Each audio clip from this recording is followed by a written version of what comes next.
All right, so today we're going deep on bird flu. Yeah. Specifically, what's going on here in the US right now? Right. All these headlines about pandemic potential. Mm-hmm. Are we really on the brink of another pandemic? I mean, is it really that serious? We've got a ton of research, news articles, the whole 9 yards to sort through. Yeah. Cut through all that doom and gloom and try to figure out what's actually going on. What Yeah. do people actually need to know? Well, it's certainly a hot topic for good reason. Yeah. I mean, we're seeing this bird flu pretty much everywhere now. Yeah. All across the U.S., every mainland state. It's not just birds anymore, is it? No, not just birds. I saw something about zoo cheetahs even getting infected. Right. I mean, when I read that, it really hit home. Like, Yeah. okay, this is widespread. It is. I mean, backyard chickens, sure, we've heard about that. But foxes, even like household pets, cats and dogs getting infected, Right. that's a whole different. Absolutely. And Yeah. that's what makes this situation so unique. So this isn't just your typical bird flu, Yeah. This variant, H5N1, Mm-hmm. it's incredibly contagious among birds. Right, we're seeing that. As we're seeing, yeah. Yeah. But the fact that it's jumped to mammals, that's a big deal. Yeah. Because for this virus to pose a threat to humans, it needs to be able to infect mammals. Right. It's like a stepping stone. Okay. So scientists are really watching this closely. So it's not just about the birds anymore. No. And I know there have been a few cases in humans, even here in the U.S., right? Yeah, you're right. That's the deal with that. You're right. There have been a few, over 60 cases reported in the U.S., Wow. and Canada has had a case as well. Okay. Now, most of these have been mild, fortunately. Okay. But there was one fatality back in December, a 65-year-old Okay. with pre-existing conditions who got the virus directly from birds.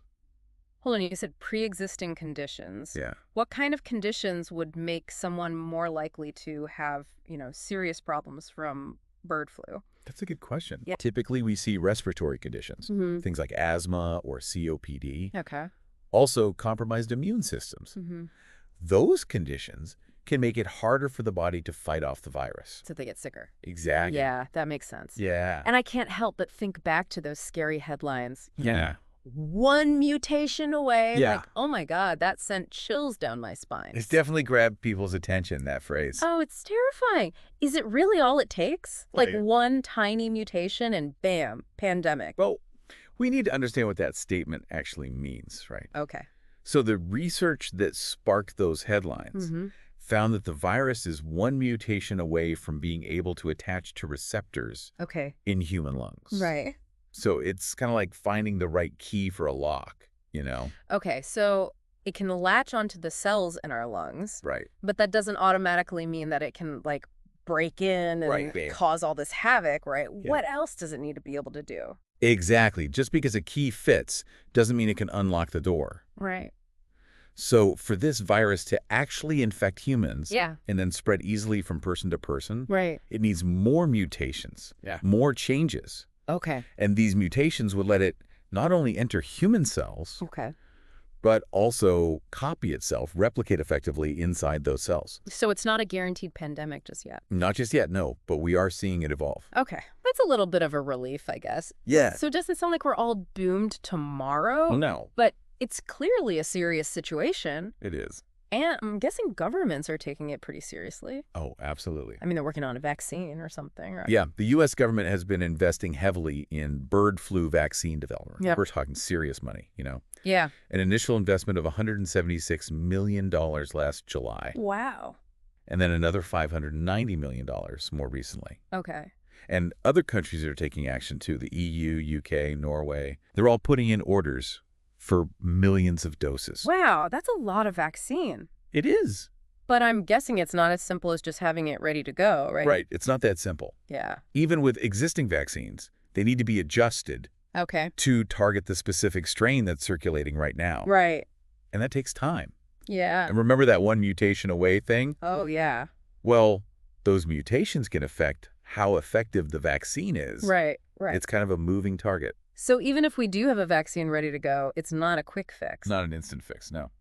And are we talking like weeks, months, what, for something like that to be available for everyone who needs it? Well, it usually takes around 6 months for a vaccine to be developed and distributed. 6 months. Yeah. Okay. Which means that if there's a big outbreak before then, we might need other measures, Okay. like those lockdowns we all remember. Ugh, lockdowns, yeah. Yeah, I was hoping we were done with those. I know. And speaking of COVID, it kind of blows my mind that we just went through a global pandemic. I know. And from what I've been reading, it seems like we're falling into some of the same traps. Yeah. Like, haven't we learned anything? You would think, wouldn't you? You'd think we'd have learned our lesson about being prepared. You would think so, yeah. But apparently not. Apparently not. It's frustrating. It is frustrating, yeah. Welcome back. So before the break, we were talking about how even after COVID, it feels like we're making some of the same mistakes with bird flu. Right. Like, haven't we learned anything? Oh, well, learning from the past, it's not always as straightforward as it sounds. Yeah. I mean, it's not just a matter of, oh, we should have known better. Right. There are often bigger kind of systemic issues at play. Okay, I see what you mean. So what kind of systemic issues contributed to those missteps with COVID? Well, one major factor is this tension between scientific uncertainty and the need for quick, decisive action. When an outbreak first starts, there's a lot we don't know about the virus, right? You're right. Like how it spreads, how deadly it is. Right. And this uncertainty, it makes it really hard for policymakers to make decisions Yeah. about things like lockdowns, travel restrictions, even mask mandates. Yeah. Do you go all in or wait and see? It's a tough call. It's a really tough call. Yeah. You don't want to overreact, Right. cause unnecessary panic and disruption. Right, but you don't want to underreact either Exactly. and let things get out of control. Absolutely. It's a delicate balance. Yeah. And with COVID, we saw both, Mm-hmm. overreactions and underreactions from governments all over the world. Yeah. Some countries, incredibly strict lockdowns, huge economic and social consequences, Yeah. while others were very slow to react, Right. which unfortunately led to the virus spreading very quickly. It seems like it's not just about the science either, Yeah. right? Public trust seems like a huge factor in how effective those measures actually are. Absolutely. Like, if people don't trust the government or the scientists, are they really going to follow the guidelines? You're absolutely right. Public trust is essential for an effective pandemic response. Yeah. And unfortunately, in a lot of countries, that trust has been eroded in recent years. Right. Political polarization, misinformation, and just generally a decline in confidence in institutions. So it's not enough to just have the right plans on paper. No, not at all. You need the right social and political environment, too. Absolutely. Yeah, it's way more complicated than I think a lot of people realize. It's a lot more nuanced, yeah. Yeah. And it's something we need to be thinking about as we, prepare for future pandemics. Right. Whether it's bird flu or some other virus we don't even know about yet. So where do we go from here? Okay. How do we make sure we're better prepared next time? What are the concrete steps we need to take? Well, the first and probably the most important step is investing in a strong public health infrastructure. Okay. So that means having a well-funded public health system, adequate staffing, Right. able to quickly identify and respond to outbreaks, Okay. and strong surveillance systems. Right. So that we can monitor for emerging threats. So basically being proactive, not reactive. Exactly. We can't just wait for the next pandemic to hit and then start scrambling, right? Exactly. We need to be on the lookout, Yeah. constantly looking for potential threats, Right. and ready to go Yeah. as soon as they appear. Okay, so investing in public health infrastructure is crucial. What else? Another really important step is promoting scientific literacy Okay. and critical thinking skills among the general public. Right. We are just bombarded with information these days. Oh, it's overwhelming. It's overwhelming. Yeah. It can be so hard to know what to believe, Yeah, to sort through all the noise. Yeah, filter through the noise, figure out what's actually true. Just credible. Exactly. So people need to have the skills to evaluate information, Yeah. make informed decisions about their health. That's so true. We need to be savvy consumers of information, especially when it comes to our health. Absolutely. Like, you can't just believe everything you read online. No, not at all. Right. And lastly, we need to foster a sense of global solidarity. Okay. I mean, pandemics don't care about borders, right? Right. So we need to work together as a global community Yeah. to prevent and respond to these threats. Makes sense. So that means sharing information, Okay. sharing resources, Yeah. expertise, Yeah. and supporting countries that may be less equipped to handle outbreaks. Right, because a pandemic anywhere is a potential threat everywhere. Exactly. Gotcha. We're all in this together. We are all connected. Absolutely. Okay, so we've talked about the big picture stuff. Yeah. Public health, scientific literacy, global solidarity. Mm-hmm. But what about just us? Yeah. What can we do in our own lives to make a difference? That's a great question, and it's one we'll dig into after the break. We'll be back to talk about some concrete actions you can take to advocate for better preparedness All right. and protect yourself and your loved ones. Okay, sounds good. Stay tuned. All right, so we're back, and let's get practical. Okay. We've talked about the big picture with bird flu, the pandemic potential, all the lessons we should learn from COVID. Yeah. But now, what can you actually do Right. to make a difference? Because honestly, it feels pretty overwhelming. Right? It can. Like, what can one person actually do when we're talking about a potential global pandemic? Well, it is easy to feel powerless in these situations. Yeah. But there are things that individuals can do Okay. to, advocate for better preparedness and protect themselves. Okay. And it all starts with knowledge. Okay, knowledge is power. Right. But we're not talking about just, like, endlessly scrolling through news headlines and yeah. freaking ourselves out, right? Oh, definitely not. How do we stay informed without getting sucked into all the panic? Yeah, you're right. Doom scrolling is not helpful. No. So staying informed means keeping up to date on the latest developments. Okay. But from reliable sources. Yeah. So stick to organizations like the CDC, Mm-hmm.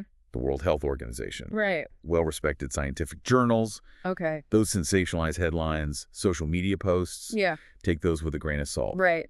They're often more about getting clicks than actual facts. Okay, so stay informed, Yes, but stay calm and check your sources. exactly. Got it. What else can we do to be proactive? Well, supporting organizations that are working on pandemic preparedness and response, Okay. that's huge. Yeah. There's so many great NGOs and research institutions out there doing amazing work, Yeah.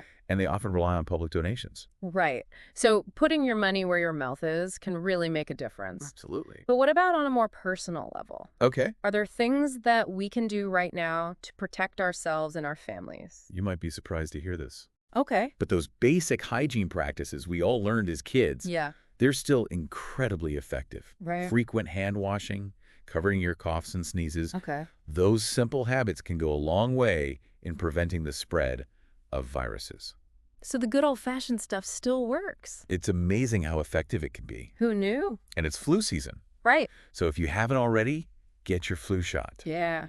Now, the current flu vaccine may not be a perfect match for bird flu, Right. but it could still offer some cross protection. Okay, that's a good point. It's always better to have some protection than none at all. Absolutely. So anything else we should be thinking about in terms of protecting ourselves? Well, if you have any underlying health conditions, Okay. it's always a good idea to talk to your doctor Mm-hmm. about any additional precautions you might need to take. Okay. And it's never a bad idea to have a plan Right. for what you and your family would do if there's an outbreak in your community. So think about things like stocking up on some essential supplies, Right. having a communication strategy. Okay, so stay informed. Yes. Support relevant organizations. Mm, Practice good hygiene. Get the flu shot. yeah, And have a plan. That's a pretty solid action plan. it is. Yeah. And don't underestimate the power of your own voice, Yeah.